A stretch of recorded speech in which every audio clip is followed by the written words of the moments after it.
Hola. Antes de empezar, por favor, dinos desde dónde nos escuchas, si te has suscrito al canal y si te ha gustado el vídeo. Esperamos que disfrutes de la experiencia. Tenía el corazón en un puño y sentí una oleada de náuseas. Me apoyé contra la pared, con las rodillas temblorosas. ¿Qué estaba pasando? ¿En qué lío se había metido Víctor? Siempre había sabido que el mundo de los negocios estaba lleno de ambigüedad moral, pero Víctor parecía honesto, al menos conmigo. Recordé nuestras conversaciones sobre préstamos impagados, inversiones especulativas y su insistencia en que solo teníamos que esperar a que las cosas se calmaran.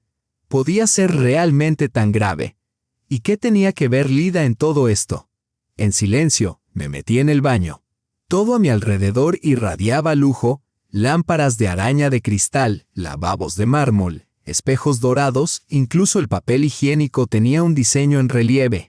Pequeño burgués, se habría burlado mi abuela. Maestra rural durante toda su vida, consideraba la ostentación un signo de mal gusto. Me eché agua fría en la cara y me miré en el espejo dorado. A mis 45 años, me veía sorprendentemente serena. Llevaba un traje color arena de Enotria, la única prenda de alta costura de mi armario, comprada en rebajas para el aniversario de mi suegra. Me quedaba perfecto. No se veía ni una sola cana.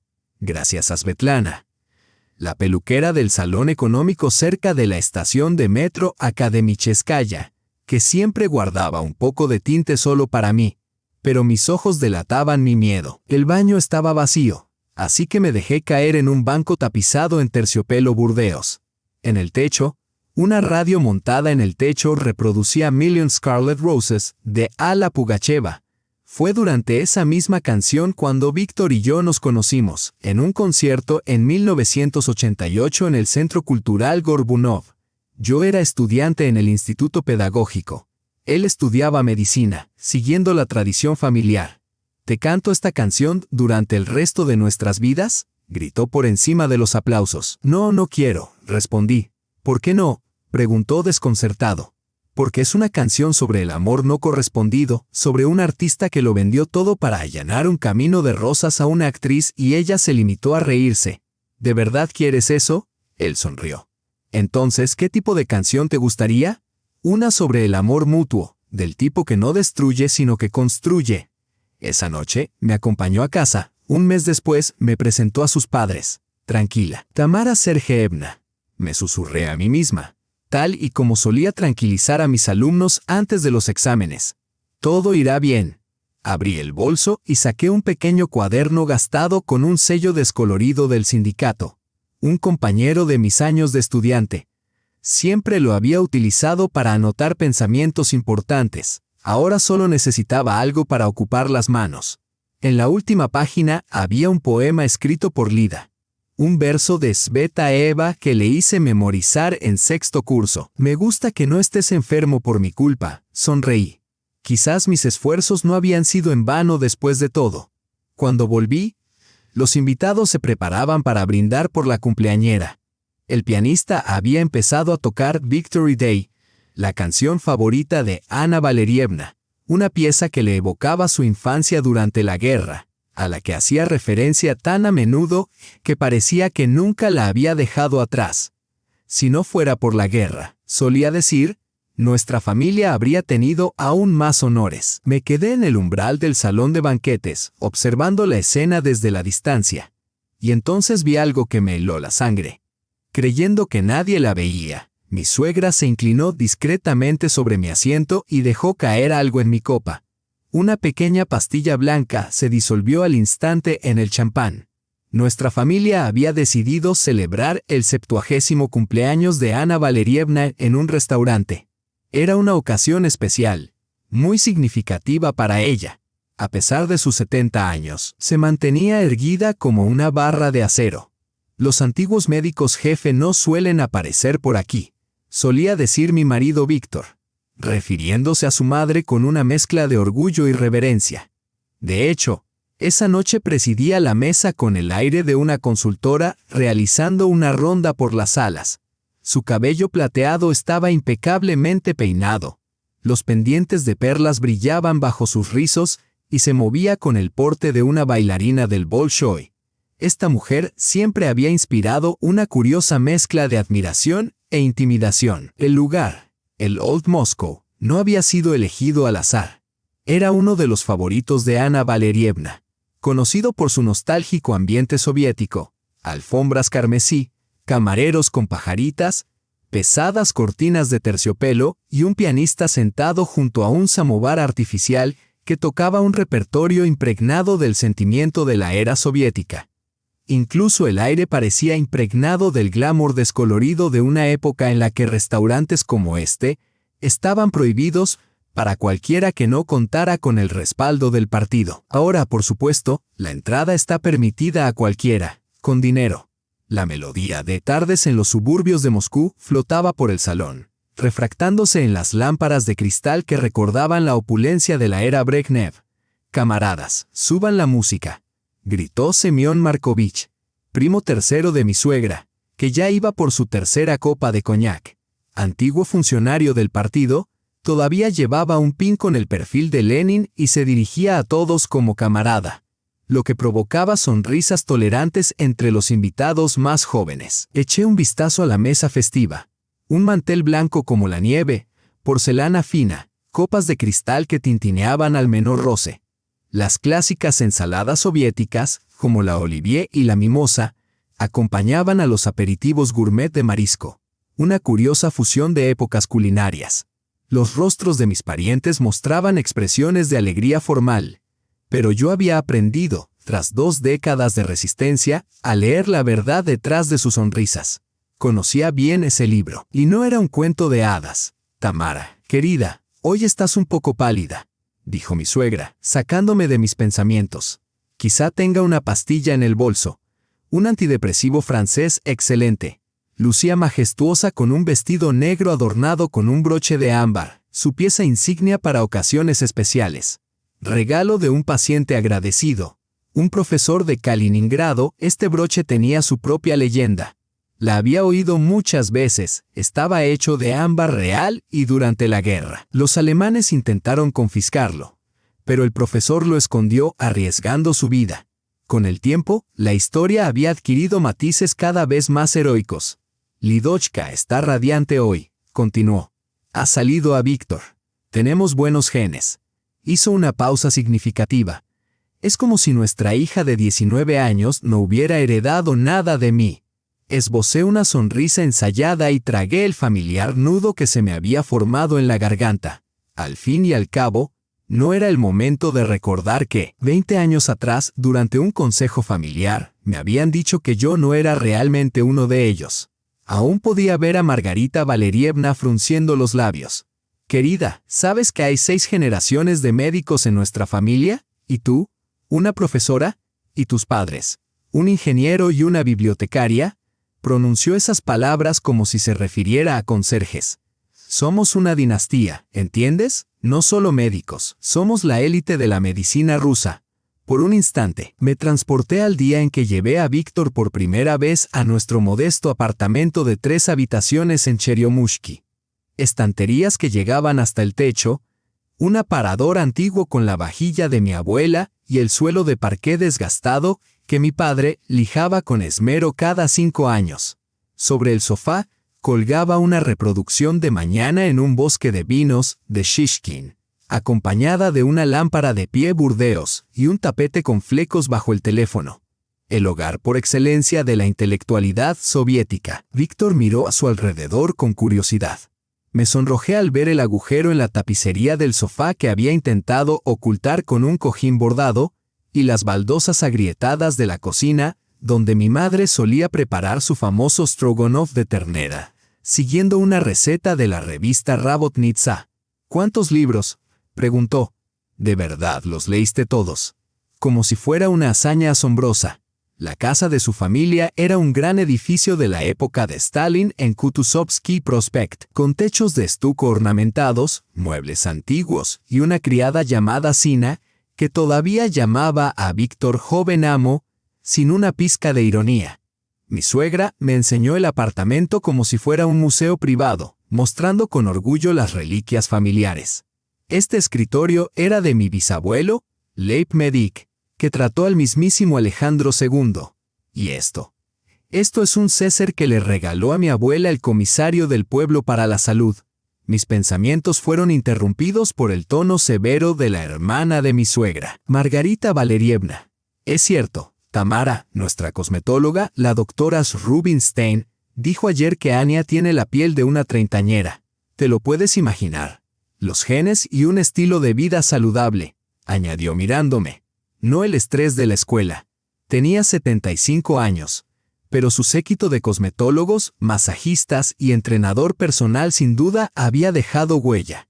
El collar de ámbar que descansaba sobre su cuello probablemente valía más que mi salario anual como profesora. Los pendientes de diamantes brillaban en sus orejas, prolongando una sonrisa que ningún relleno podía suavizar del todo. Nunca perdía la oportunidad de resaltar las diferencias entre nosotras. Yo era una humilde profesora de literatura de una familia corriente, criada con los pasteles de mi abuela y los vestidos hechos a mano por mi madre, con veranos en campamentos pioneros, la revista Ogoniok y matinés los fines de semana en el Cine Cosmos.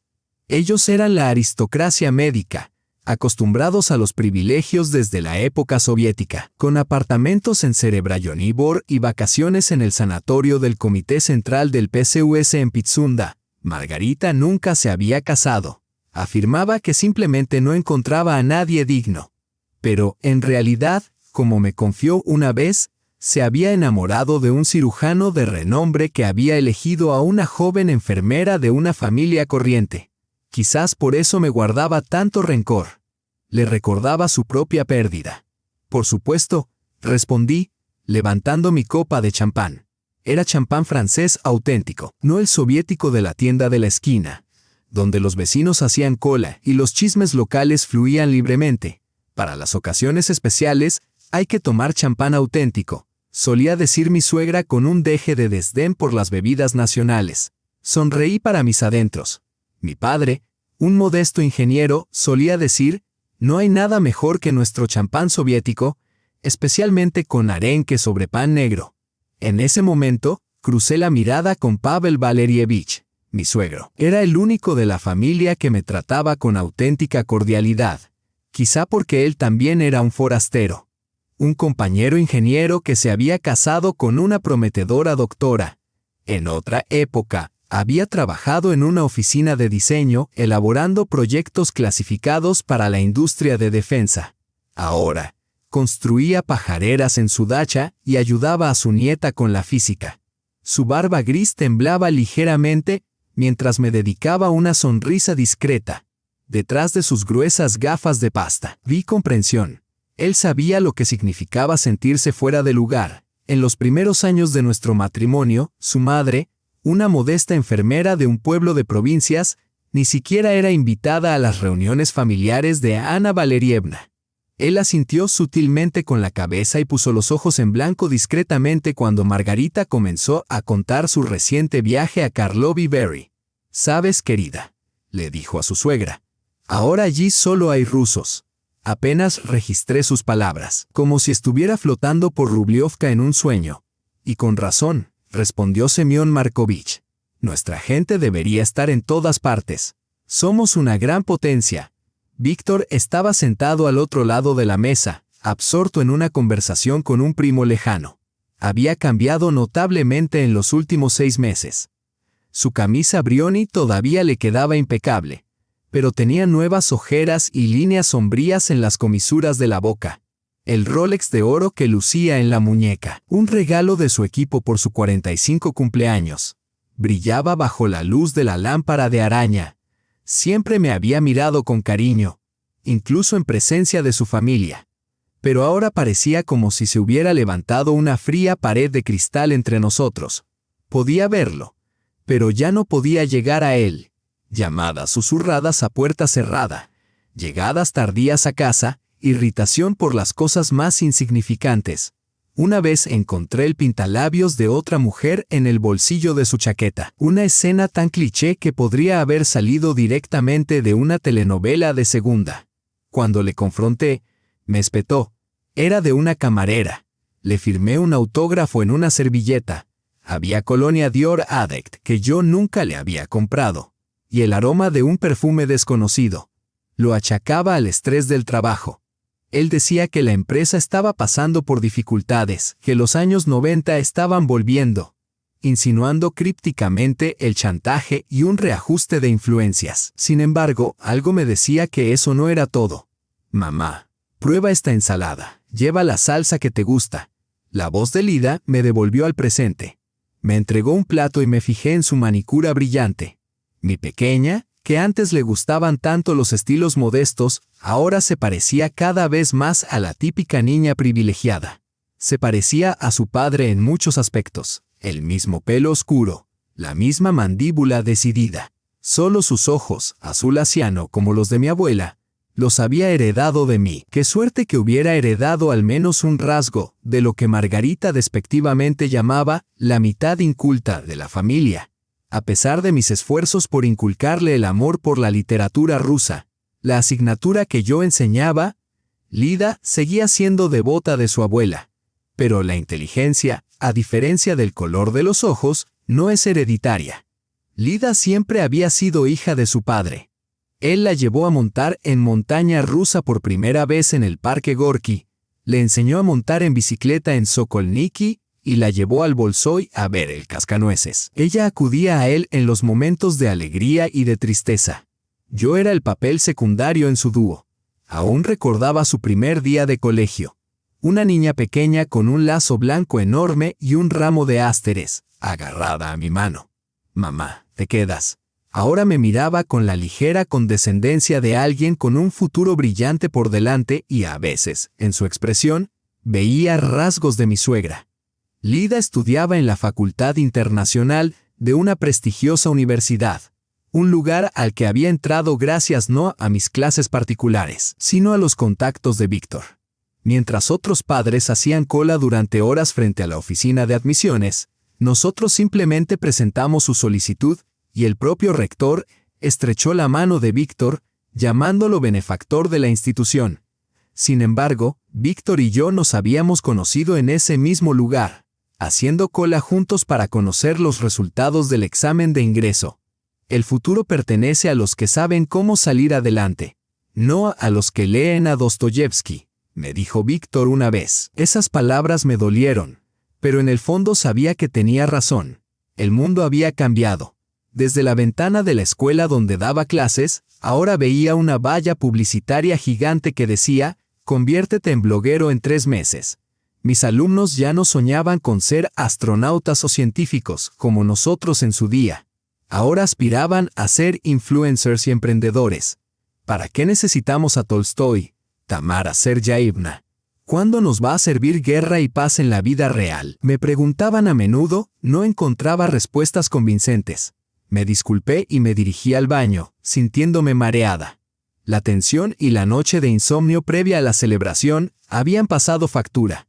El pasillo, adornado con espejos antiguos y candelabros dorados, estaba impregnado del aroma de perfumes caros y recuerdos de una época pasada, cuando restaurantes como este eran frecuentados por la élite de Moscú, desde artistas populares hasta ministros.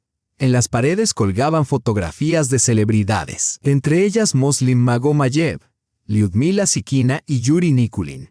Era una época que se desvanecía lentamente en el pasado, junto con nuestros padres. Al pasar por una pequeña habitación, separada del salón principal por una cortina de terciopelo, escuché voces apagadas. La voz masculina me resultaba desconocida, pero habría reconocido la voz de Víctor en cualquier lugar.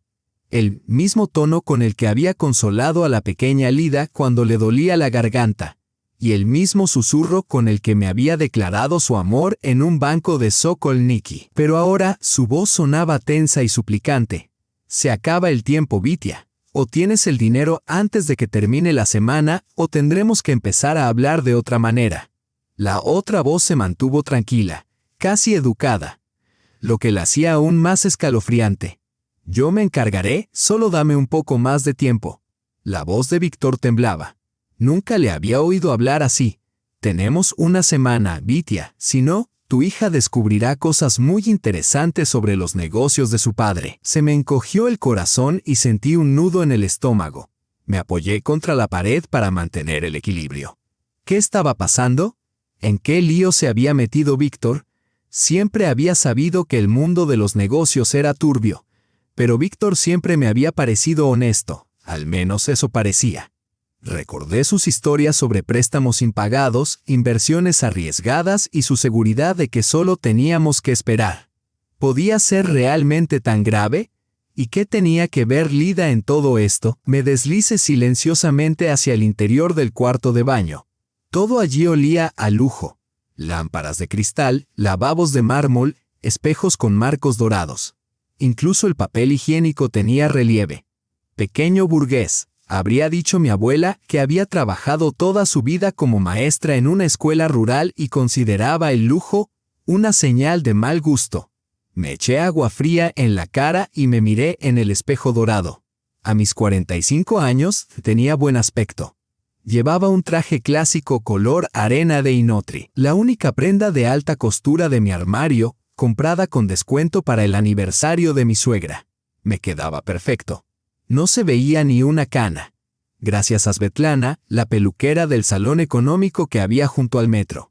Sin embargo, mis ojos delataban mi ansiedad. El baño estaba vacío, así que me dejé caer en un banco tapizado en terciopelo burdeos. Una radio empotrada en el techo reproducía Million a la Cross de Alla Pugacheva. Esa canción me recordaba la noche en que Víctor y yo nos conocimos, en un concierto en el Centro Cultural Gorbunov en 1988. Yo era estudiante en la Facultad de Magisterio y él estaba destinado a ser médico, como todos los miembros de su familia. ¿Quieres que te cante esta canción durante el resto de tu vida?, me preguntó, gritando por encima de los aplausos. No, no quiero, respondí. ¿Por qué no?, preguntó, genuinamente sorprendido. Porque es una canción sobre el amor no correspondido. Trata sobre un artista que lo dio todo para cubrir el camino de rosas para una actriz, y ella se limitó a reírse. ¿De verdad te gusta tanto?, él sonrió. Entonces, ¿qué canción prefieres? Una sobre el amor mutuo, el amor que construye en lugar de destruir, respondí. Un mes más tarde me acompañó a casa y me presentó a sus padres. Cálmate, Tamara Sergeyevna, me susurré a mí misma, como solía decirles a mis alumnos antes de los exámenes. Todo irá bien. Saqué mi bolso y busqué un pequeño cuaderno con la cubierta gastada y un sello sindical. Algo que me había acompañado durante mis años de estudiante. Solía anotar en él pensamientos importantes y ahora lo necesitaba para calmar mis nervios. En la última página había una nota escrita por Lida. Un poema de Svetaeva que le había hecho memorizar en sexto curso. Me gusta que no estés enferma conmigo. Sonreí. Al menos, no todos mis esfuerzos habían sido en vano. Cuando volví, todos se preparaban para brindar por la cumpleañera. El pianista comenzó a tocar El Día de la Victoria, la canción favorita de Ana Valerievna, que le recordaba su infancia durante la guerra, un tema que solía mencionar como si aún lo estuviera viviendo. Si no fuera por la guerra, solía decir, nuestra familia tendría aún más regalías. Me quedé junto a la puerta, observando la escena. Entonces vi algo que me heló la sangre. Mi suegra, creyendo que nadie la veía, se inclinó hacia mi asiento y discretamente dejó caer algo en mi copa. Una pequeña pastilla blanca se disolvió al instante en el champán, mientras tragaba y continuaba conversando con un pariente lejano. No pude evitar fijarme en cómo había cambiado mi marido en los últimos 6 meses. Su camisa Brioni le quedaba perfecta, pero tenía unas ojeras que antes no tenía. Siempre me había tratado con cariño, incluso en presencia de su familia. Pero ahora parecía como si se hubiera levantado un muro entre nosotros. Las llamadas susurradas a puerta cerrada en su despacho, las llegadas tardías a casa y la irritabilidad por nimiedades se convirtieron en la nueva norma. Había un aroma desconocido a colonia, un frasco de Adicolondayer que yo nunca le había comprado. Lo racionalicé achacándolo al estrés del trabajo. Él afirmaba que la empresa estaba pasando por un momento difícil, que los años 90 estaban volviendo, insinuando extorsiones y cambios en las esferas de influencia. Pero algo me decía que había algo más Mamá, prueba esta ensalada. Lleva esa salsa que te gusta tanto. La voz de Lidia interrumpió mis pensamientos. Mi hija se parecía a su padre en muchos aspectos. El pelo oscuro, la misma barbilla obstinada. Solo mis ojos eran azul asiano, heredados de mi abuela. Qué suerte tenía de haber heredado algo del lado más refinado de nuestra familia, como le gustaba decir a Margarita. A pesar de mis intentos por inculcarle a Lida el amor por la literatura rusa, que yo enseñaba en la escuela, ella siempre había estado más unida a su padre. Sin embargo, la inteligencia no se hereda como el color de los ojos. Lida estudiaba en la Facultad Internacional de una prestigiosa universidad. Sabía que su admisión no se debía tanto a mis clases particulares como a los contactos de Víctor. Mientras otros padres esperaban fuera de la oficina de admisiones, nosotros simplemente entregamos los documentos y el rector estrechó la mano de Víctor y lo llamó benefactor de la universidad. El futuro pertenece a los que saben cómo salir adelante, no a los que leen a Dostoyevsky, me dijo una vez. Esas palabras me dolieron en ese momento, pero la verdad era que el mundo había cambiado de verdad. Desde la ventana de mi despacho en la escuela, podía ver una enorme valla publicitaria. Conviértete en bloguero en 3 meses. Mis alumnos ya no soñaban con ser astronautas o científicos. Aspiraban a ser blogueros y empresarios. Me excusé y me dirigí al baño. Me daba vueltas la cabeza. La tensión y la noche en vela antes de la celebración estaban pasando factura. El pasillo, adornado con espejos antiguos y candelabros dorados, olía a perfume caro y evocaba recuerdos de una época pasada. Al pasar por un pequeño vestíbulo, escuché una conversación amortiguada. La voz masculina me resultaba desconocida, pero habría reconocido la voz de Víctor entre mil. Se acaba el tiempo, Vitia. O el dinero está aquí al final de la semana o tendremos que hablar de otra manera. Me encargaré de todo. Solo necesito un poco más de tiempo, respondió Víctor con voz temblorosa. 1 semana. Vitia, si no, tu hija descubrirá muchas cosas interesantes sobre los negocios de su padre. El corazón se me subió a la garganta y sentí náuseas. ¿Qué estaba pasando? ¿En qué lío se había metido Víctor? Siempre había sabido que el mundo de los negocios estaba lleno de ambigüedad. Pero Víctor siempre me había parecido honesto, al menos conmigo. Recordé nuestras conversaciones sobre préstamos impagados, algunas inversiones arriesgadas y cómo simplemente teníamos que esperar el momento oportuno. ¿Podía ser realmente tan grave? Entré silenciosamente en el baño. Me eché agua en la cara y me miré en el espejo con marco dorado. A mis 45 años, tenía muy buen aspecto. Llevaba un traje clásico de color arena de Inotria, la única prenda cara de mi armario que había comprado para el aniversario de mi suegra. Me quedaba perfecto y no se me veía ni una cana. Gracias a Svetlana, la peluquera del salón económico cerca de la estación de metro. Pero mis ojos delataban mi miedo. Tranquila, Tamara Sergeevna, tranquila. Me susurré a mí misma, tal y como solía decirles a mis alumnos antes de los exámenes. Todo irá bien. Saqué de mi bolso un pequeño cuaderno con la cubierta gastada. Había sobrevivido a mis años de estudiante y siempre había contenido mis pensamientos más importantes. Ahora era una distracción reconfortante para mis manos inquietas. Cuando volví, todos se preparaban para brindar por la cumpleañera.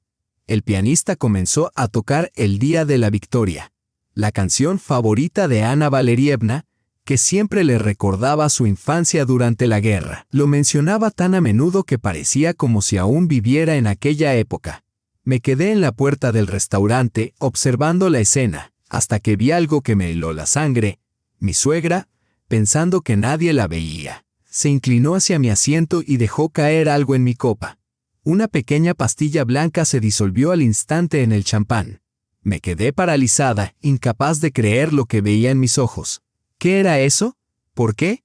¿Podía ser realmente mi suegra? No, no podía ser. Debía de ser mi imaginación. Parpadeé, pero la imagen permaneció. Ana Valerievna volvió a su asiento como si nada hubiera pasado, ajustándose el cuello del vestido y diciéndole algo a Semyon Markovich. Él se rió, pero su risa me pareció siniestra. Me quedé allí, paralizada. ¿Qué debía hacer? ¿Gritar? ¿Acusar a mi suegra delante de todos? ¿Quién me creería? Incluso Lida pensaría que estaba imaginando cosas.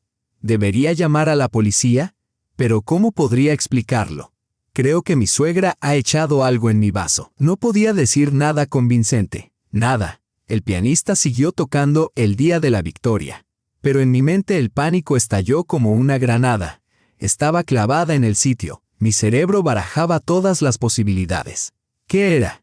Una pastilla para dormir. Veneno. No, eso no podía ser. Mi suegra. Una antigua jefa de servicio, una mujer respetada, la madre de mi marido, la abuela de mi hija. ¿Por qué querría hacerme daño? Quizás solo era alguna medicina que pensaba que necesitaba. A menudo me decía que estaba pálida, ansiosa y agotada por mis problemas en la escuela. Pero, ¿por qué, mamá? ¿Qué estás haciendo? La voz de Lida me devolvió a la realidad. ¿Vas a brindar, mamá? Miré a mi hija, maravillada por lo guapa que estaba con su vestido azul tan mayor. ¿Cuándo se había transformado de una niña con lazos en una joven con un aire tan independiente? Sí, cariño, ya voy. Logré decir, forzando una sonrisa, y me dirigí a la mesa. Mi asiento estaba entre Pavel Valerievich y Margarita. Me senté, sintiendo que me temblaban las rodillas. La copa de champán seguía delante de mí. ¿Qué debía hacer ahora? ¿Bebérmela y arriesgarme a lo que pudiera contener, o fingir que la bebía y verterla discretamente?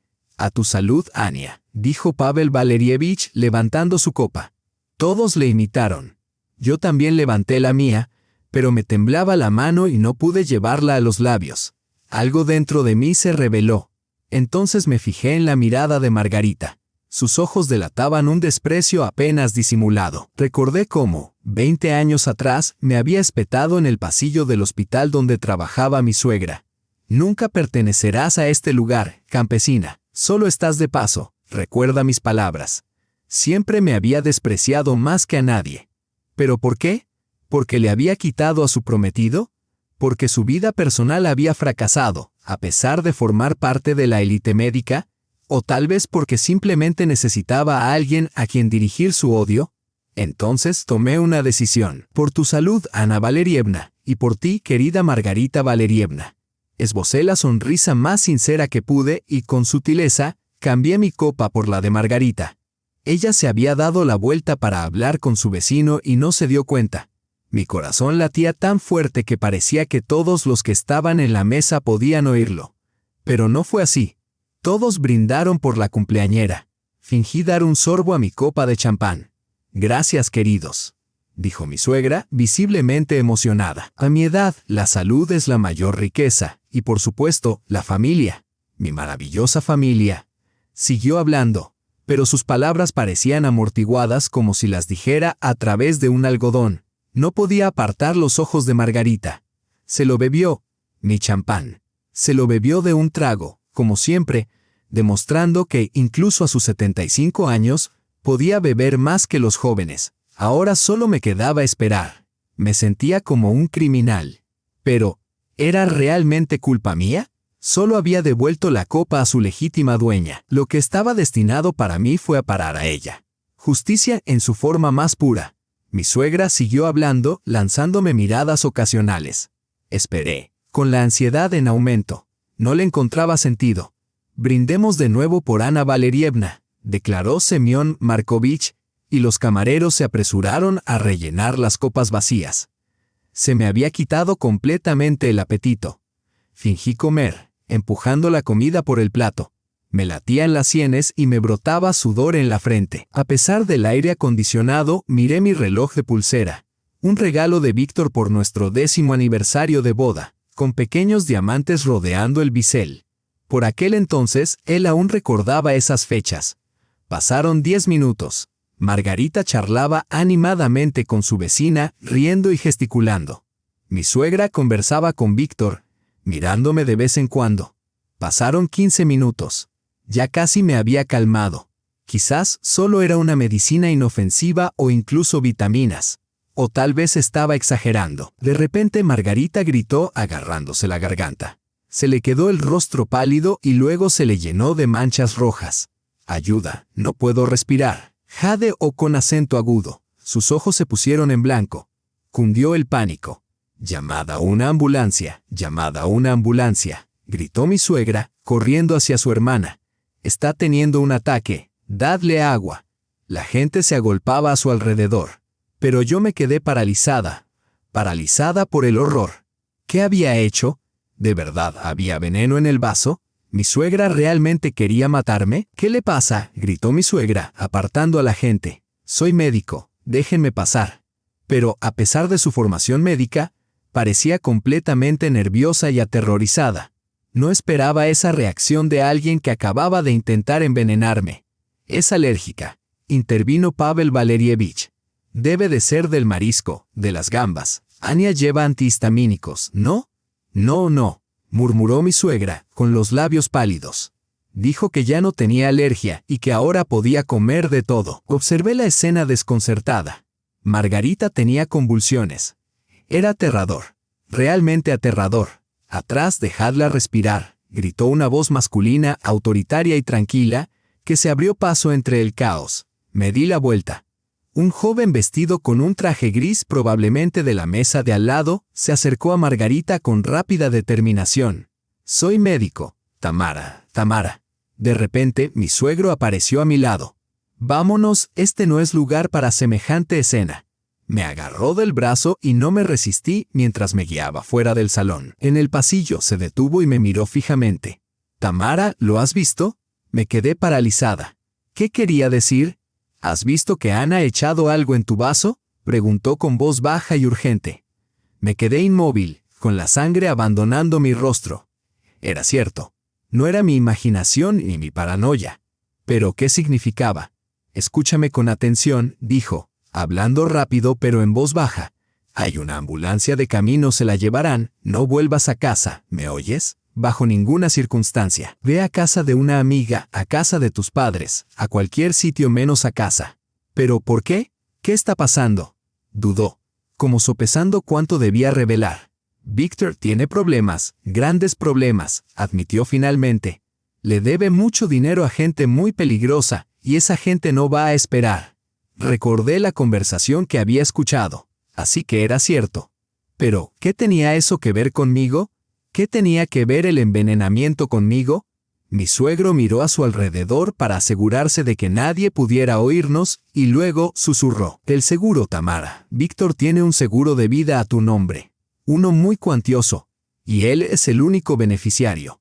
En ese momento, una voz masculina desconocida nos interrumpió. «Tamara Sergeyevna. Soy el capitán Sokolov de la RUVD. Nos han informado de que hoy ha estado en la fiesta de aniversario de Ana Sokolova, donde se ha producido un incidente con su hermana. Sí, yo estaba allí. Tenemos que hacerle algunas preguntas. ¿Cuándo le vendría bien venir?» Me quedé desconcertada por un momento. «¿De qué se trata?» «No se trata de una reacción alérgica», respondió el capitán. «Se ha encontrado una dosis letal de clonazepam en el organismo de Margarita Valerievna. Actualmente se encuentra en cuidados intensivos, clonazepam». Mi corazón dio un vuelco. Era un fármaco potente que se utilizaba normalmente para la ansiedad o las convulsiones, pero en dosis letales podía reducir la presión arterial de forma peligrosa. «Sí, así es», confirmó el capitán. «Ahora, por favor, dígame dónde se encuentra. Necesitamos hablar con usted lo antes posible». El salón de Nadezhda era acogedor, con un ambiente cálido y hogareño. Un viejo sofá con los reposabrazos desgastados, heredado de su abuela, se encontraba junto a estanterías repletas de novelas clásicas y thrillers contemporáneos. Sobre la mesa de centro había tazas de té y su emblemática tarta de manzana. El dulce aroma de la canela alivió por un momento mis nervios destrozados.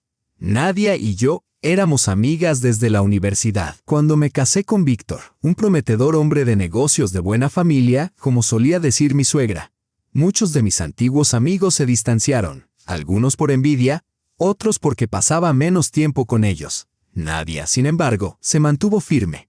Trabajaba como contable en una empresa de construcción y vivía sola desde que se divorció de su marido hacía 10 años. Siempre nos habíamos apoyado mutuamente.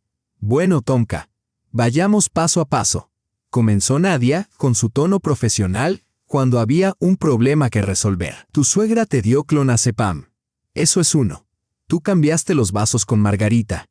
Eso es 2. Ahora tu tía está en cuidados intensivos y la policía está buscando a los culpables.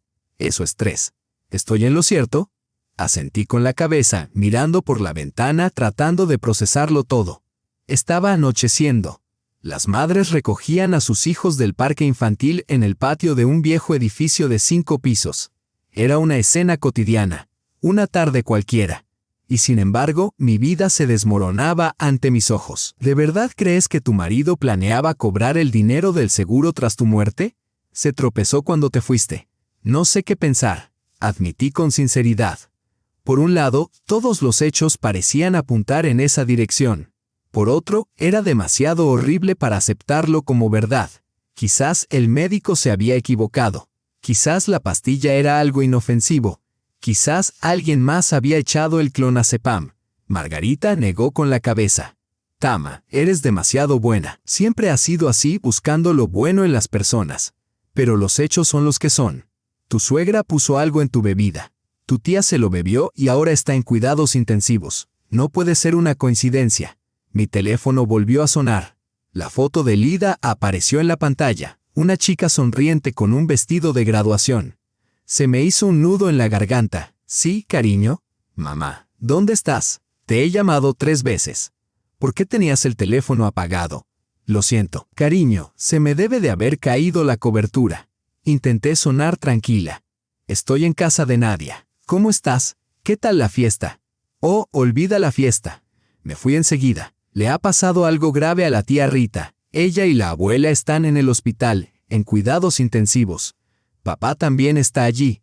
Al abuelo lo han enviado a casa. Dicen que ha tenido un infarto. Mamá dijeron que solo era una alergia. Sí, se pondrá bien, dije mordiéndome el labio. ¿Qué podía decirle a mi hija? No podía decirle la verdad, o lo que yo creía que era la verdad. Lidochka, los médicos están haciendo todo lo posible. ¿Dónde estás ahora, en casa de Marinka? ¿Te ha dicho papá que te quedes allí esta noche para no estar sola? ¿Vas a volver a casa? No, cariño, titubeé. Me quedo con Nadia. Hace mucho que no nos vemos. Todo va bien. No te preocupes. ¡Qué día tan extraño!, suspiró Lida. Empezó como una celebración y ahora esto. Mamá, quizá vaya a verte. Podemos quedarnos con Nadezhda Mikhailovna y pasar la noche juntas. Me dolía el corazón. Mi pequeña, ¿cuánto tiempo había pasado desde que habíamos pasado realmente tiempo juntas? No te preocupes, cariño. Aquí estamos muy apretados. Solo hay un sofá. Quédate en casa de Marina. Te llamaré por la mañana, ¿vale? Vale. Te quiero, mamá. Yo también te quiero, rayito de sol. Colgó. Enterré la cara entre las manos. No podía saberlo. Ahora no. Al menos todavía no. Asintió Nadia en voz baja. Ahora hablemos de la policía. ¿Qué quiere exactamente ese capitán? Solo hablar, dije. Eso es lo que dijo. Probablemente estén interrogando a todos los que asistieron a la fiesta de aniversario. ¿Qué le vas a decir? La verdad. Pregunté en voz alta. Pero, ¿cuál es la verdad? Decirla significaría admitir que cambié los vasos, que fui yo quien envenenó sin querer a Margarita. Y si ese es el caso, entonces yo soy la envenenadora. Pero mi suegra, ¿qué papel desempeñó ella en todo esto?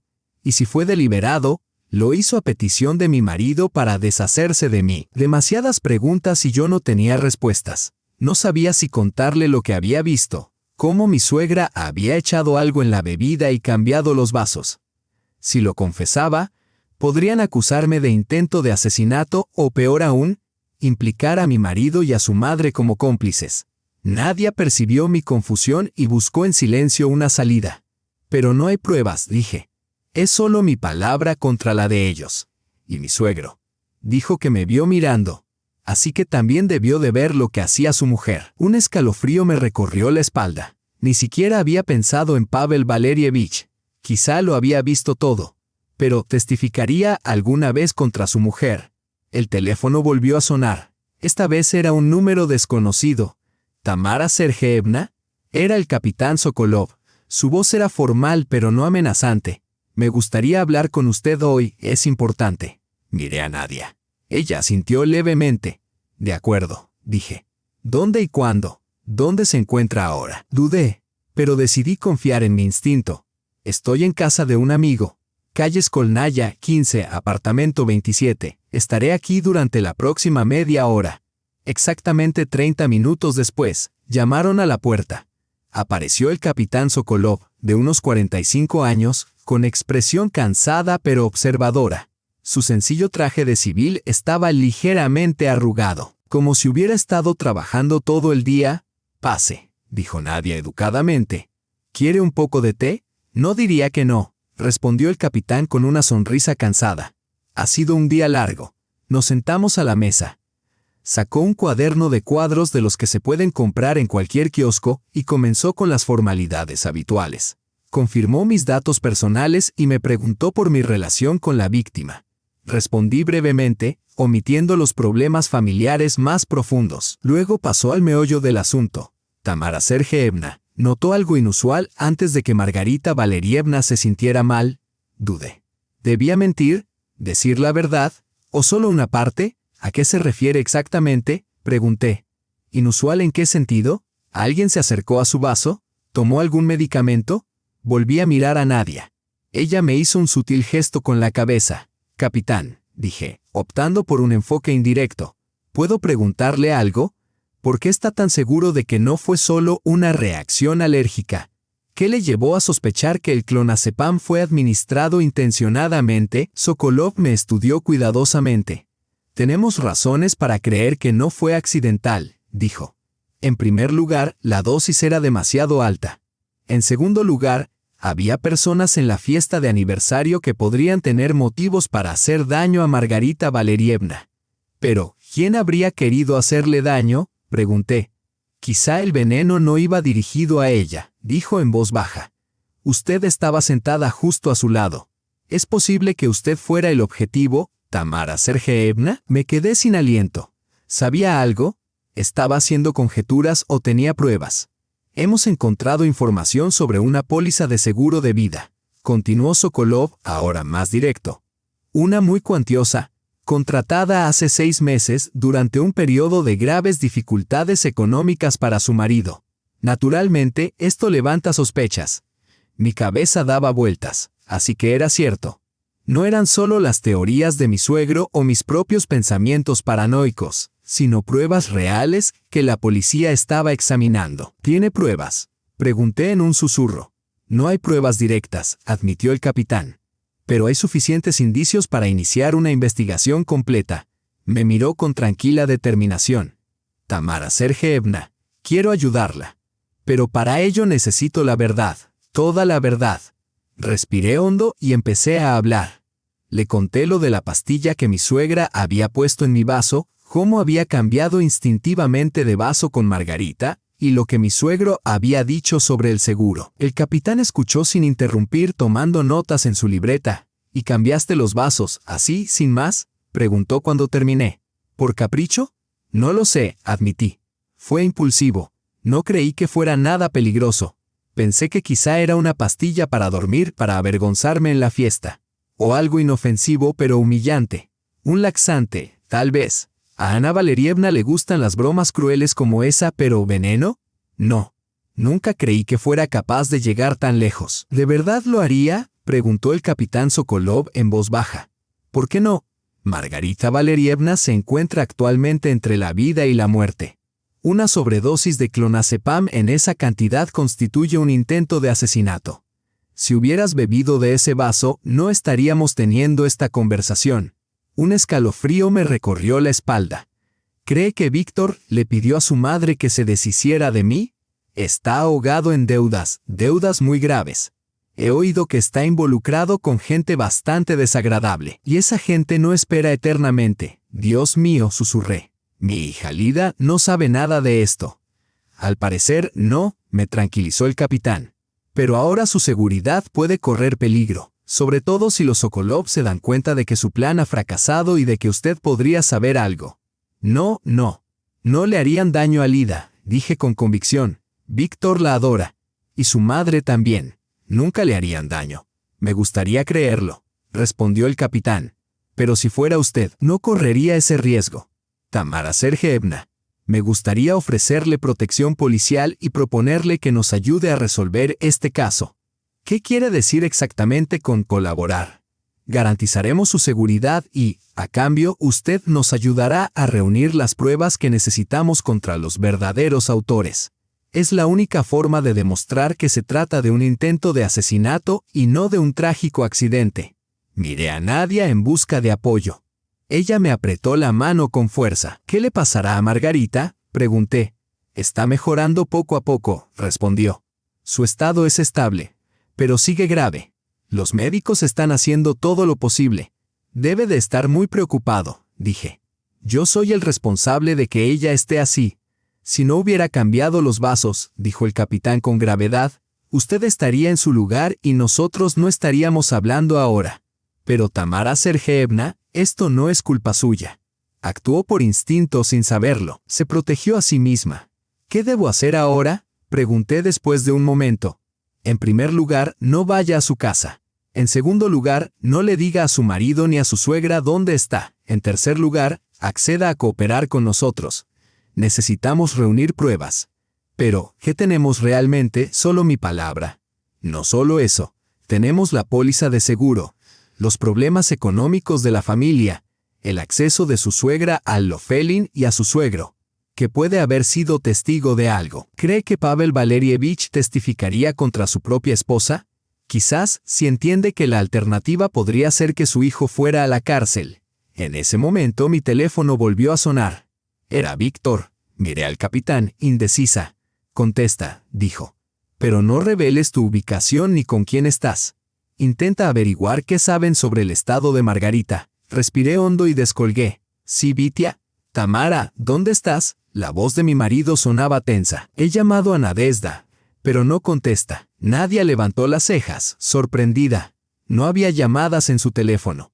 He salido a dar un paseo, dije, soltando la primera excusa que se me ocurrió. Después de todo lo que había pasado, necesitaba aire fresco, escapar un poco de esta pesadilla. Margarita Valerievna está en estado crítico. Los médicos no dan ninguna esperanza. Mamá está histérica. Tamara, ha venido la policía. Dicen que no fue una reacción alérgica, sino algún tipo de envenenamiento. Están interrogando a todos los que estaban en el restaurante. ¿Te han contactado? No, mentí, mirando directamente a los ojos al capitán Sokolov. ¿Qué? ¿De verdad creen que alguien le echó algo a propósito en la bebida? ¿No notaste nada raro en la mesa? No, mentí de nuevo. Y tú estabas sentada casi enfrente de Margarita Valerievna. Una prueba sutil. Si decía que no había visto nada, estaba mintiendo claramente. Desde su asiento, tenía una vista clara tanto de mi sitio como del de Margarita en la mesa. Estaba hablando con Mikhail Polich. Ya sabes cómo es cuando empieza a hablar de su colección de placas, no hay quien lo pare. ¿No notaste nada extraño? Una pausa. Tamara, será mejor que te vayas a casa, es tarde. Y dile a la policía que no viste nada. Es mejor no verse envuelta en todo esto. Podría afectar a Lida. Un escalofrío me recorrió la espalda. Una amenaza. Una advertencia. Por supuesto no vi nada. Respondí con la mayor naturalidad posible. ¿Dónde está Lida? ¿Está en casa de Marina? Sí. Le he pedido que se quede a dormir allí. De acuerdo. Llegaré pronto a casa. Solo necesito un poco más de tiempo para aclarar mis ideas. Te estaré esperando. Colgué y miré al capitán. Víctor había estado sondeándome tratando de averiguar si había hablado con la policía y me estaba amenazando, disimulándolo con su preocupación por Lida. Entonces es hora de ir a buscarla, dijo Sokolov con firmeza. Enviaremos un coche a casa de Marina inmediatamente. Ya sabe la dirección, calle Thick, número 28, apartamento 32. Pero Tamara Sergeyevna, si su marido está involucrado en un intento de asesinato y ahora se da cuenta de que su plan ha fracasado, su hija podría estar en peligro. Pero Víctor ama a Lida. También te amó a ti. Eso no le impidió planear tu asesinato. El capitán se puso de pie. No se vayan a ninguna parte. Esperen mi llamada. Y no respondan las llamadas de su esposo. Digan que se les acabó la batería del teléfono. Una vez que el capitán se fue, Nadia y yo intercambiamos una mirada silenciosa y desconcertada. Todo parecía una pesadilla surrealista de la que podríamos despertar en cualquier momento. Entonces el teléfono volvió a sonar, arrastrándonos de vuelta a la realidad. Mamá. La voz de Lida temblaba de miedo. Lidochka, ¿qué ha pasado? Me puse de pie de un salto. Hay unos policías aquí. Dicen que tengo que ir con ellos, que quieren verte. ¿Qué está pasando? ¿Estás bien? Es por tu seguridad. Cariño. ¿Seguridad? ¿De qué? ¿Me estás asustando? Lida, escúchame con atención. Ve con ellos. Te llevarán conmigo y entonces te lo explicaré todo. Vale, ¿debo decírselo a papá? Dudé. No, solo haz la maleta con lo necesario y vete. Y dile a Marina que no le diga a nadie que ha venido la policía. Mamá, ¿qué está pasando? Su voz estaba llena de pánico. ¿Tiene algo que ver con la tía Rita? Haz lo que te digo. Por favor. Te quiero. Yo también te quiero. Lida sollozó y colgó. Me desplomé en el sofá, incapaz de sostenerme sobre mis piernas. No podía comprender lo que estaba pasando. Alguien había intentado matarme, mi propio marido. Con la ayuda de mi suegra, todo por dinero, el teléfono volvió a sonar. Era Víctor. Ignoré la llamada. Tenemos que apagar el teléfono, dijo Nadia. Podrían estar rastreándonos. Pero, ¿y Lida? Necesita poder localizarme. Bloquea todos los números excepto el suyo y el del capitán, me aconsejó. Seguí su sugerencia. Casi inmediatamente el teléfono volvió a vibrar. Esta vez era mi suegra. La llamada estaba bloqueada. Empiezan a sospechar, murmuré. Me pregunto si ya saben que cambié las gafas. Si Margarita recuperó la conciencia, podría habérselo dicho, dijo Nadia. Ella lo vio. Lo pensé.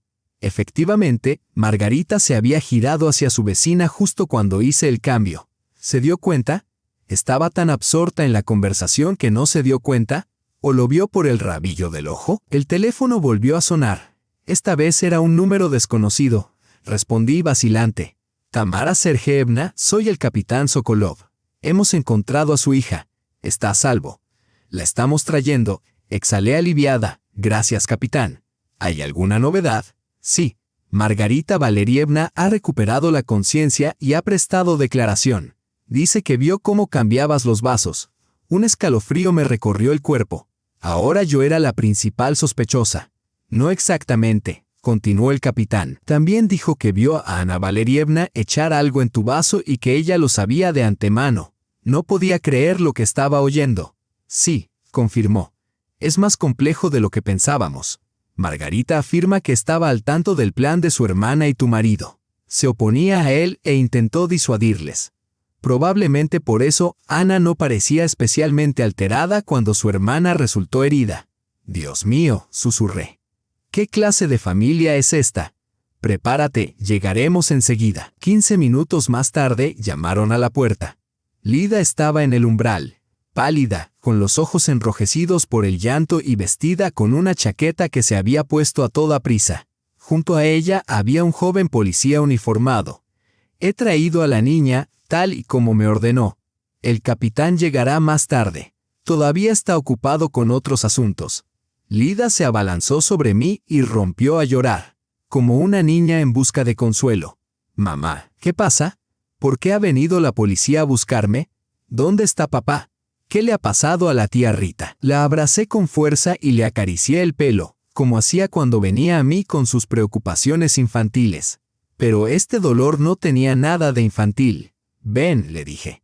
Tenemos que hablar. Nos sentamos en la pequeña sala de estar. Nadezhda se excusó con tacto y se fue a la cocina para dejarnos a solas. Tomé las manos de mi hija, que estaban heladas. Lida, lo que voy a contarte es difícil, pero mereces saber la verdad. Respiré hondo. Hoy ha ocurrido algo terrible en la celebración del aniversario. Margarita Valerievna ha sido envenenada. ¿Envenenada? ¿Por quién? Al ver cómo se le abrían los ojos alarmada, añadí rápidamente, no era para ella. El veneno era para mí. Tu abuela puso clonazepam en mi vaso. Lida se echó hacia atrás. Mamá, eso es una locura. ¿Por qué iba a envenenarte la abuela? Dudé, sin saber cómo decirle lo peor. Porque tu padre tiene una deuda enorme. Hace 6 meses, contrató un seguro de vida por una gran cantidad a mi nombre. En caso de que yo muriera, él cobraría una suma considerable, suficiente para saldar sus deudas. Lida me miró como si estuviera hablando en otro idioma. Sus ojos se llenaron de incredulidad, confusión y miedo. No, no, eso no es cierto. Se puso de pie de un salto. Papá nunca haría eso. ¿Y la abuela? Os quieren. Nos quieren. Lidochka, entiendo cómo suena esto. Yo misma casi no puedo creerlo. Pero los hechos son, escucha, vi a la abuela echar una pastilla en mi vaso. Sé lo del seguro. La policía lo ha confirmado, junto con las deudas de tu padre. No, insistió Lida obstinadamente, alejándose de mí como si fuera contagiosa. No, no, no. Tú los odias, siempre has odiado a papá y a la abuela. Nadie asomó la cabeza por la puerta de la cocina, alarmada por las voces. Te equivocas, dije tratando de mantener la calma, aunque por dentro temblaba. Quería sinceramente a tu padre y respetaba a tu abuela, aunque ella nunca me aceptó. Pero los hechos son innegables. ¿Qué hechos? Gritó Lida. Lo que dices son tonterías sin sentido. Voy a llamar a papá. Alargó la mano hacia el teléfono, pero yo la agarré. No, es peligroso. Si descubre dónde estamos, suéltame. Quiero oír la verdad de su boca. Las lágrimas le llenaron los ojos mientras luchaba por liberarse. En ese momento, llamaron a la puerta. El capitán Sokolov regresó. Al ver la situación, la evaluó rápidamente. Lidia Viktorovna, se dirigió a mi hija. Entiendo cómo suena esto, pero tenemos pruebas. ¿Qué pruebas? Gritó Lida, con los ojos llenos de lágrimas. En primer lugar, el testimonio de Margarita Valerievna. En segundo lugar, los documentos financieros de su padre que muestran una deuda considerable. En tercer lugar, la póliza de seguro de su madre. Titubeó. Y su abuelo también ha prestado testimonio. ¿Mi abuelo? Lida se quedó paralizada. Sí, Pavel Valerievich confirmó que Ana Valerievna le echó clonazepam en la copa a tu madre y que tu padre estaba al tanto del plan. Lida se hundió en una silla, cubriéndose el rostro con las manos mientras los hombros le temblaban por los sollozos. Me acerqué a ella, la rodeé con mis brazos y esta vez no me empujó. Cariño, lo siento mucho, le susurré, con el corazón destrozado. No es verdad. No puede ser verdad. En ese momento sonó el teléfono de Lida. La pantalla mostraba a papá. Ella se estremeció y me miró con ojos llenos de incertidumbre. Puede contestar, dijo el capitán. Pero póngalo en altavoz. Con dedos temblorosos Lida pulsó el botón. Sí, papá, dijo en voz baja. Lidochka, ¿dónde estás? La voz de Víctor sonaba alarmada. Estás en casa de una amiga. ¿De cuál? ¿De Marina? La llamé. Pero me dijo que te habías ido. ¿De otra amiga? Lida, necesito verte urgentemente. ¿Ha venido la policía a buscarte? Lida miró al capitán que negó con la cabeza. No, dijo con tono firme.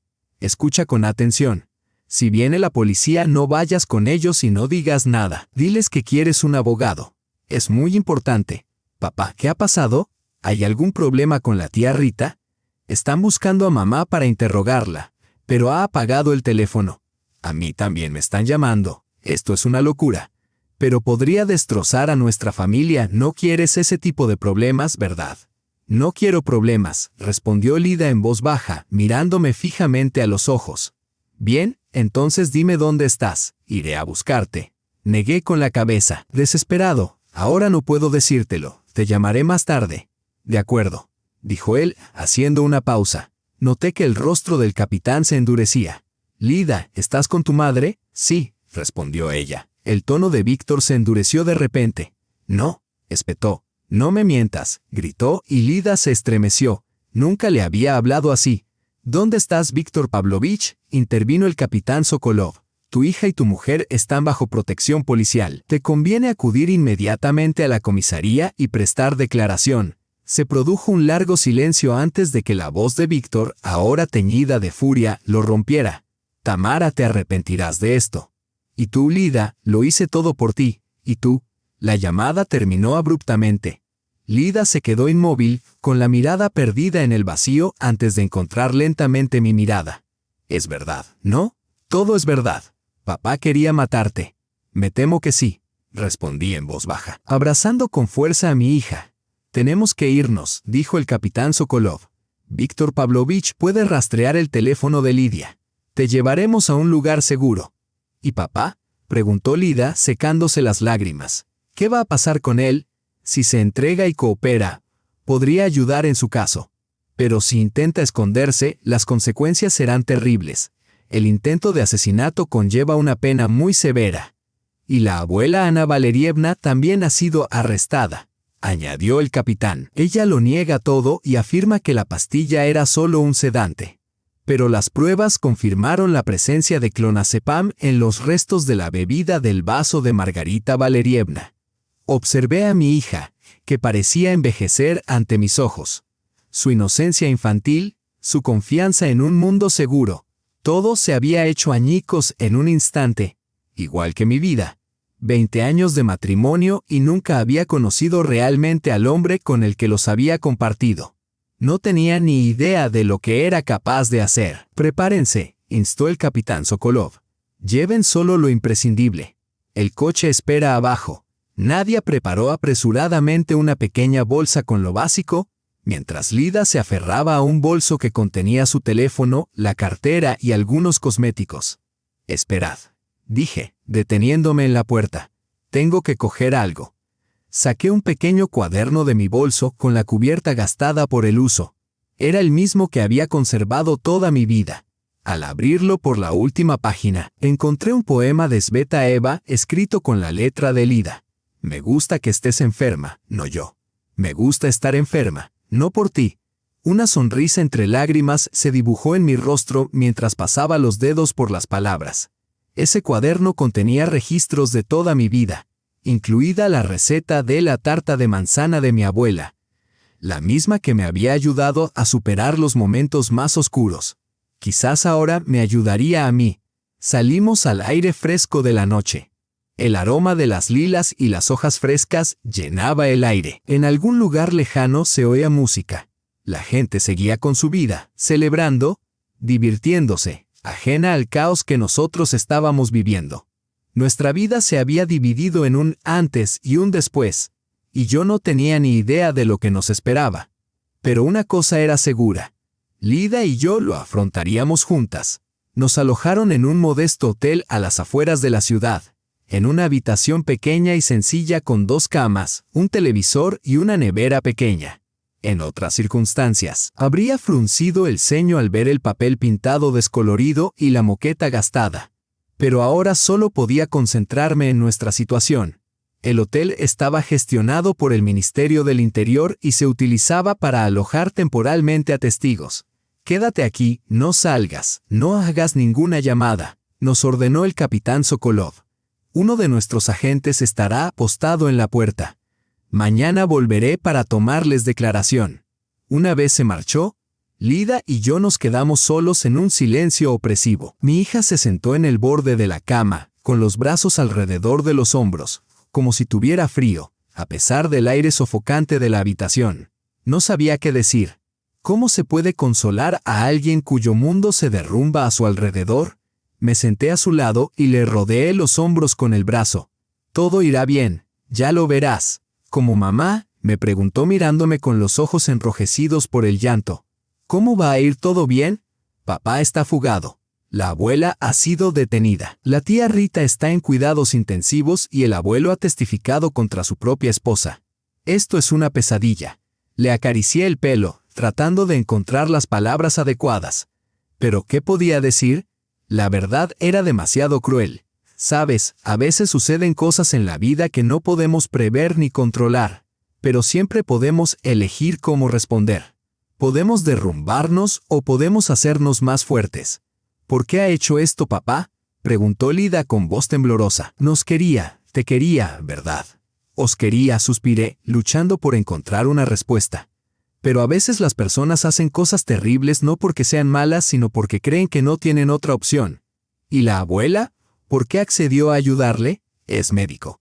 Hizo el juramento hipocrático. Creo que para ella, Víctor siempre fue más importante que cualquier otra cosa, incluso que su juramento. Respondí en voz baja. Lida se secó las lágrimas y de repente preguntó, ¿tienes cigarrillos? La miré sorprendida. ¿Fumas? No, respondió rápidamente. Quiero decir, lo probé un par de veces, pero ahora me apetece mucho uno. Negué con la cabeza. No hay cigarrillos y no empieces, no puedes resolver un problema creando otro. Lida sonrió débilmente. Ahora incluso hablas como un profesor. Soy profesor, dije. No es solo una profesión, es una vocación. Nos quedamos en silencio, con el sonido de un programa de entrevistas filtrándose desde la habitación contigua. «Mamá, ¿qué va a pasar ahora? ¿Se quedará Lida con nosotros?». Mi hija menor miró por la ventana, donde la ciudad brillaba con miles de luces indiferentes. «No lo sé, cariño. Probablemente habrá un juicio. Nos llamarán como testigos. Después de eso, tendremos que encontrar una forma de vivir». «¿Pero dónde viviremos? ¿En nuestro apartamento?», preguntó Lida, con voz llena de miedo.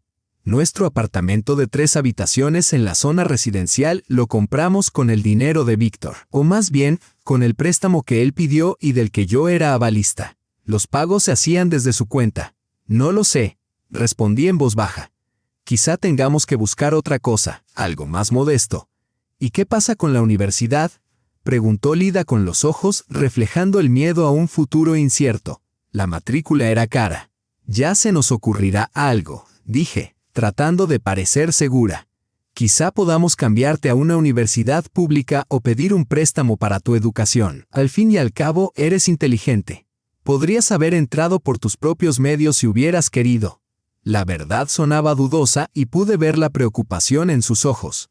Toda su vida le habían dicho que sin los contactos y el dinero de su padre no era nada. Era duro, pero era cierto. Por primera vez en toda la noche, Lida sonrió, una sonrisa sincera, aunque vacilante. Entonces sonó el teléfono. Di un respingo, pero no era su móvil. Era el teléfono del hotel.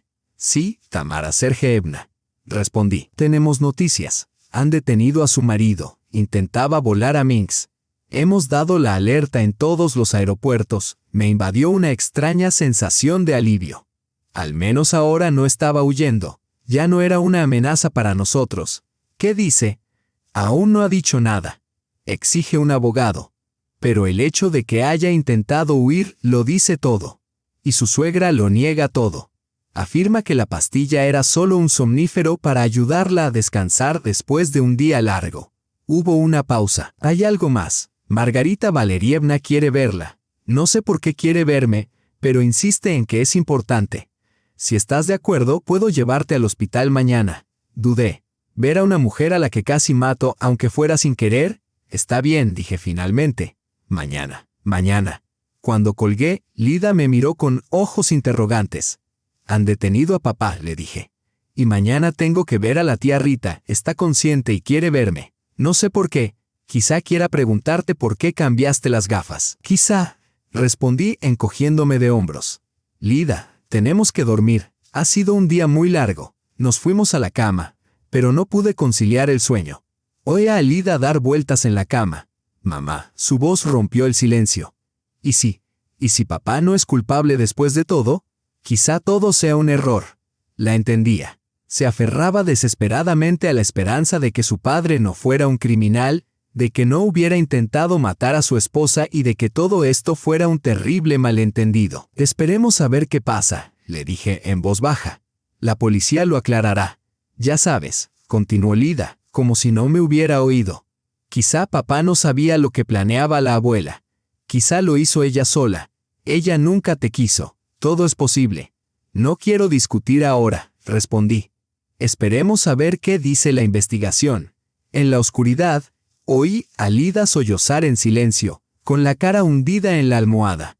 Me acerqué a ella y me tumbé a su lado, como hacía cuando era pequeña y tenía miedo de las tormentas o de las pesadillas. «Todo irá bien», le susurré, sin creer en mis propias palabras. «Todo irá bien, cariño». Por la mañana nos despertó un golpe en la puerta. El capitán Sokolov había llegado antes de lo esperado. «Disculpen la visita tan temprana», dijo mientras me ponía apresuradamente una bata y abría la puerta. «Hay novedades. Margarita Valerievna insiste en verles inmediatamente. Su estado ha empeorado durante la noche». «¿Se está muriendo?», pregunté, sintiendo un frío escalofrío. ¿De verdad voy a convertirme en un asesino? Los médicos no dan pronóstico. Pero si desea hablar con ella, es mejor no demorarse. Me vestí rápidamente y Lida insistió en acompañarme. «Quiero saber toda la verdad», dijo con determinación. «Tengo derecho». El hospital nos recibió con el olor familiar a medicina y desinfectantes. Margarita había sido trasladada de la unidad de cuidados intensivos a una sala separada. Yacía allí, enredada en tubos y cables, pálida, con los rasgos afilados y tensos. Cuando entramos, abrió lentamente los ojos. Estaban nublados, desprovistos de su habitual brillo arrogante. «Tamara», murmuró débilmente. «Acércate». Me acerqué a la cama, sintiéndome incómoda y agobiada por la culpa. El capitán Sokolov y Lida se quedaron junto a la puerta. «Quería decirte algo, Margarita», comenzó, con voz apenas audible. Tosió débilmente y la enfermera le ajustó la mascarilla de oxígeno. Sabía del plan. Sabía que Anka quería envenenarte a petición de Víctor. «¿Por qué no los detuviste?», pregunté con el corazón oprimido por la confusión. «Lo intenté», respondió con voz temblorosa. «Pero estaban convencidos de que era la única salida. Vitia lo había perdido todo en el juego. Amenazaron a mi hija con una enorme suma de dinero». Me estremecí y miré a Lida, que se había puesto pálida al oír aquellas palabras. «¿Cuándo cambiaste los vasos?», pregunté, incapaz de contener la pregunta por más tiempo. «Me di cuenta», continuó Margarita con voz débil, pero no dije nada. Hizo una pausa. «¿Sabes por qué negué con la cabeza? Porque decidí que sería justo. Que Anka bebiera lo que había preparado para ti. Pero no contaba con que al final fuera yo», susurró. Margarita no quería hacerlo, no sabía que había veneno. Pensaba que solo era un somnífero o algo así. Hizo un gesto débil con la mano. «No te culpo, te defendiste lo mejor que pudiste. Pero escucha, hay algo que no sabes y que lo cambia todo». Volvió a toser y la enfermera me lanzó una mirada de advertencia. «No canses al paciente, Vitia. Tiene un tumor cerebral inoperable. Solo le quedan unos meses de vida. No se lo ha dicho a nadie, ni siquiera a Anka. Solo a mí, porque necesitaba consejo médico. Me quedé paralizado, incapaz de creer lo que estaba oyendo. «¿Víctor se está muriendo?», susurré incrédulo. «Eso es imposible. Siempre ha gozado de una salud de hierro. Decidió que era mejor morir sabiendo que Lidochka estaría bien cuidada, que tú estarías cómodo». Y cuando aparecieron esas deudas, esas amenazas, se le ocurrió un plan que incluía el seguro. Era una locura, claro. Pero, ¿por qué no me lo dijo? Las lágrimas corrían por mi rostro mientras la realidad me golpeaba. Podríamos haberlo solucionado juntos, haber encontrado un tratamiento, susurré, ahogándome en mi propio dolor. «Estúpido orgullo masculino», susurró Margarita. «No quería que lo vieras débil y moribundo. Tenía miedo de que lo dejaras otra vez». Sabía que tenía razón. La verdad dolía. «No estabas muy unida a él el año pasado, ¿verdad?», añadió, con palabras que me atravesaron como cuchilladas. «Víctor y yo existíamos en paralelo, como compañeros de piso educados, no como marido y mujer». Asentí, comprendiendo ahora lo que realmente había estado pasando. Pensaba que era por su infidelidad, por su frialdad. Pero resulta que estaba intentando alejarme para que no me hiciera daño. Entonces Lida, con el rostro pálido y bañado en lágrimas, se acercó y me abrazó. «Es verdad. Papá está enfermo, ¿verdad?». «Mamá, tu padre se está muriendo», respondió Margarita en voz baja. «Solo le quedaban unos meses de vida. Pero quería que vosotros, su familia, estuvierais bien cuidados. Y cuando aparecieron esos acreedores con amenazas, decidió que el seguro era la única salida». Lida se derrumbó llorando y escondió la cara en mi hombro. La abracé con fuerza, incapaz de contener mis propias lágrimas. Durante todos estos meses, Víctor nos había ocultado esta terrible verdad. Debía de estar atormentado, enloqueciendo, y yo no me había dado cuenta de nada. «¿Qué va a pasar ahora?», le pregunté al capitán Sokolov al salir de la sala. «Esto cambia las cosas», dijo con voz pensativa. «Si se confirma el diagnóstico y el delito se cometió en este estado, es una circunstancia atenuante. Pero, aún así, es intento de asesinato. Una acusación grave, necesito verlo», declaré con firmeza. El capitán Sokolov me miró fijamente. «¿Estás segura, después de todo lo que has sabido?». «Sí, debo hablar con él en persona». El centro de detención era frío e incómodo. Trajeron a Víctor a la sala de visitas, con aspecto agotado, con la camisa arrugada y la barba sin afeitar. Cuando me vio, se quedó paralizado en la puerta. «Tamara, ¿qué haces aquí?». «Lo sé todo, Vitia. Lo del tumor». Palideció y se sentó en la silla frente a mí. Permaneció en silencio durante un largo rato y finalmente me miró a los ojos. Había dolor, agotamiento y algo más, algo que había visto en sus ojos 20 años atrás. Amor. Rita me lo contó. Sí, se está muriendo, Vitia. Lo sé. Es culpa mía. Toda la culpa es mía. ¿Por qué no me dijiste nada de tu enfermedad, de las deudas, de nada? Él sonrió con amargura. ¿Qué iba a decirte? Que me estaba muriendo, que tenía deudas que no podía pagar, que estaba metido en líos con gente que amenazaba a nuestra hija. Solo habría sufrido innecesariamente. Mejor que muera envenenado, añadió con un estremecimiento, como si le hubieran golpeado. No quería que sufrieras, clonazepam. Es rápido e indoloro, solo te quedarías dormido. Pero Lida estaría protegida y esa gente la dejaría en paz. ¿No pensaste que se pasaría toda la vida creyendo que su madre había muerto de una reacción alérgica o un infarto, para acabar descubriendo la verdad? ¿Cómo podría vivir con eso? Bajó la cabeza y le temblaban los hombros. Por primera vez lo vi llorar. Ni siquiera cuando nació Lida ni después del accidente, cuando estuvo a punto de morir. Había llorado. Solo quería protegerte. Quería mantenerte. Pero ahora aquí estamos. Tú estás en la cárcel, tu madre también y tu hermana se está muriendo. Y todo por dinero. No solo por dinero, corrigió con la voz quebrada. Por Lida. Por ti.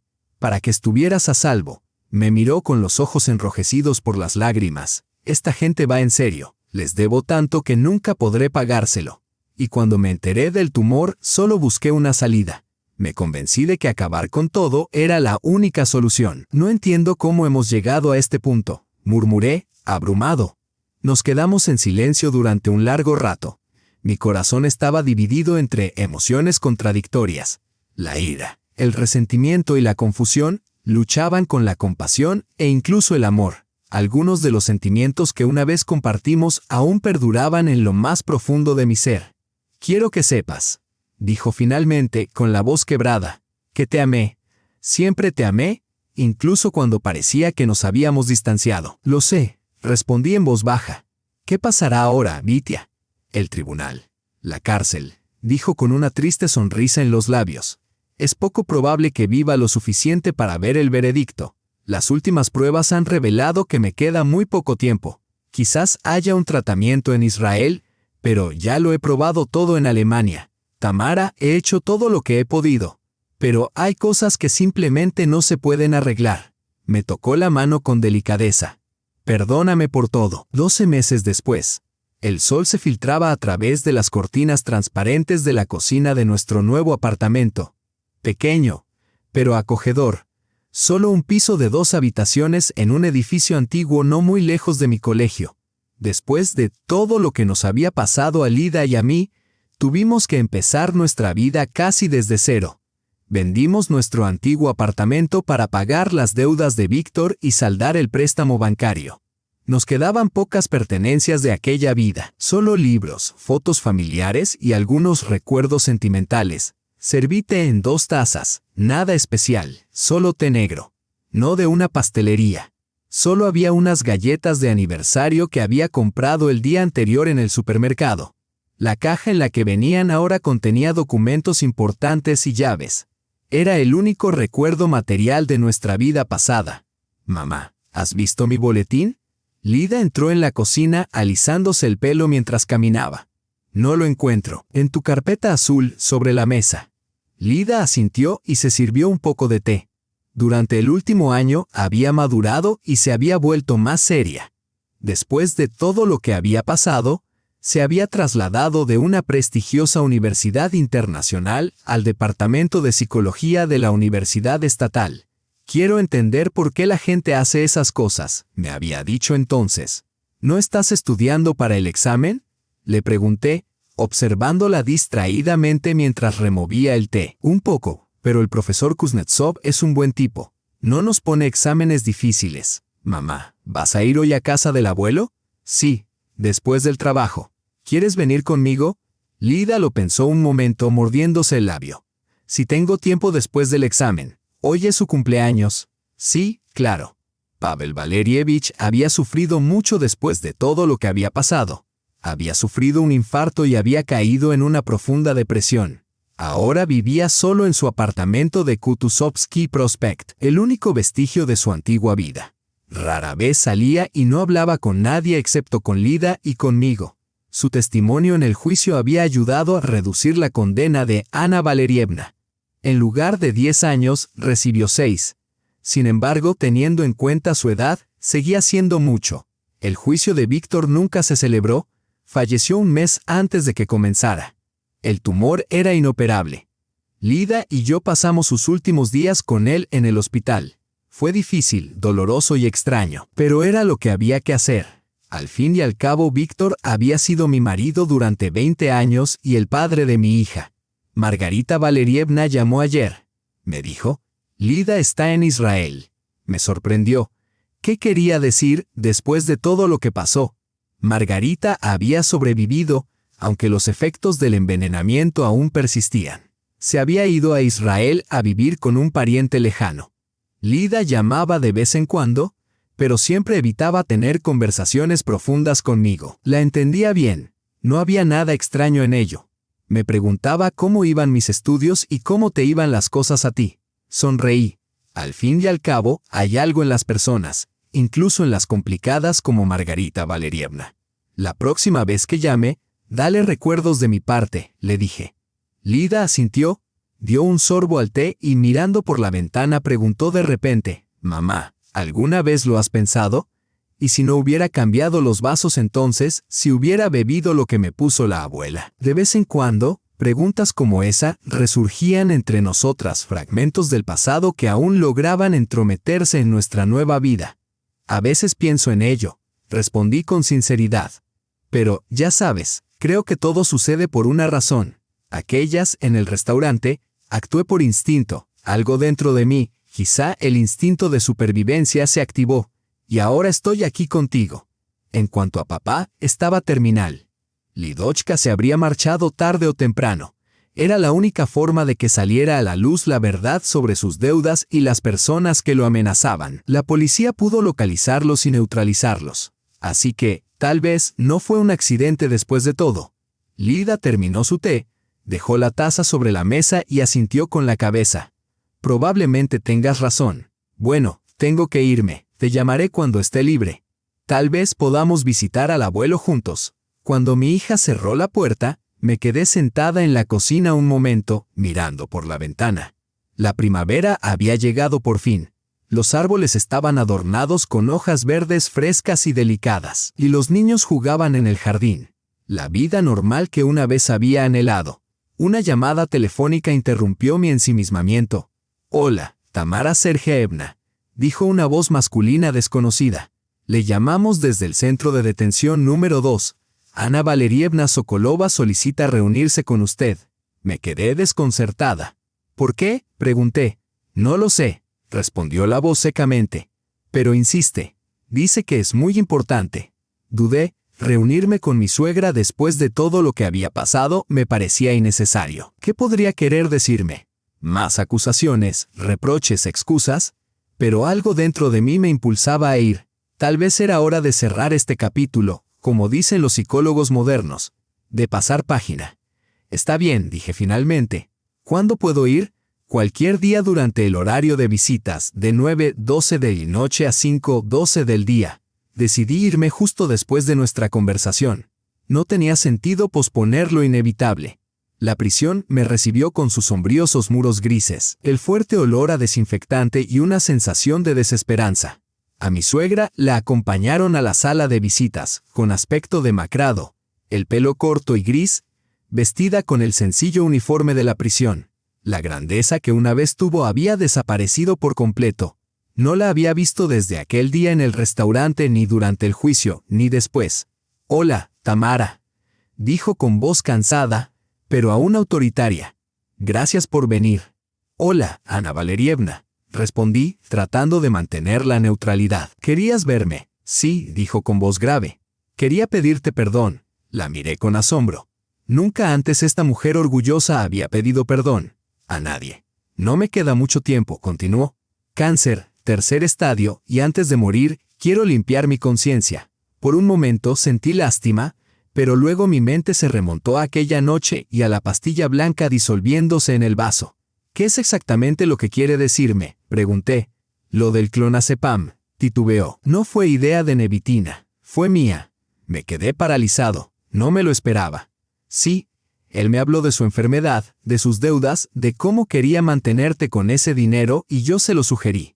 Hizo otra pausa, le ofrecí un plan. Al principio se negó, pero le convencí de que era la única salida, que si no, esa gente llegaría hasta Lida.